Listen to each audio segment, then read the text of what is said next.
ہر ایک کے لیے ایک رخ ہے جس کی طرف وہ مڑتا ہے، پس تم بھلائیوں کی طرف سبقت کرو، جہاں بھی تم ہوگے اللہ تمہیں پا لے گا، اس کی قدرت سے کوئی چیز باہر نہیں، پس تم بھلائیوں کی طرف سبقت کرو۔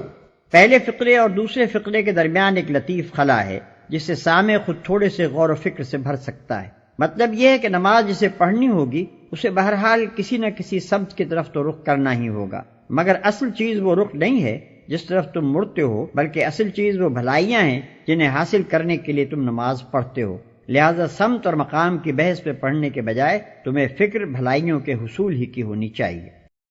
تمہارا گزر جس مقام سے بھی ہو وہیں سے اپنا رخ نماز کے وقت مسجد حرام کی طرف پھیر دو، کیونکہ یہ تمہارے رب کا بالکل برحق فیصلہ ہے اور اللہ تم لوگوں کے اعمال سے بے خبر نہیں ہے۔ اور جہاں سے بھی تمہارا گزر ہو اپنا رخ مسجد حرام ہی کی طرف پھیرا کرو، اور جہاں بھی تم ہو اسی کی طرف منہ کر کے نماز پڑھو، تاکہ لوگوں کو تمہارے خلاف کوئی حجت نہ ملے۔ ہاں، جو ظالم ہیں ان کی زبان کسی حال میں بند نہ ہوگی، تو ان سے تم نہ ڈرو بلکہ مجھ سے ڈرو، اور اس لیے کہ میں تم پر اپنی نعمت پوری کر دوں، اور اس توقع پر کہ میرے اس حکم کی پیروی سے تم اسی طرح فلاح کا راستہ پاؤ گے جس طرح تمہیں اس چیز سے فلاح نصیب ہوئی کہ میں نے تمہارے درمیان خود تم میں سے ایک رسول بھیجا جو تمہیں میری آیات سناتا ہے، تمہاری زندگیوں کو سنوارتا ہے، تمہیں کتاب اور حکمت کی تعلیم دیتا ہے، اور تمہیں وہ باتیں سکھاتا ہے جو تم نہ جانتے تھے۔ اور جہاں بھی تم ہو اسی کی طرف منہ کر کے نماز پڑھو، تاکہ لوگوں کو تمہارے خلاف کوئی حجت نہ ملے۔ یعنی ہمارے اس حکم کی پوری پابندی کرو، کبھی ایسا نہ ہو کہ تم میں سے کوئی شخص مقررہ سمت کے سوا کسی دوسری سمت کی طرف نماز پڑھتے دیکھا جائے، ورنہ تمہارے دشمنوں کو تم پر یہ اعتراض کرنے کا موقع مل جائے گا کہ کیا خوب امت وسط ہے، کیسے اچھے حق پرستی کے گواہ بنے ہیں، جو یہ بھی کہتے جاتے ہیں کہ یہ حکم ہمارے رب کی طرف سے آیا ہے اور پھر اس کی خلاف ورزی بھی کیے جاتے ہیں۔ اس لیے کہ میں تم پر اپنی نعمت پوری کر دوں۔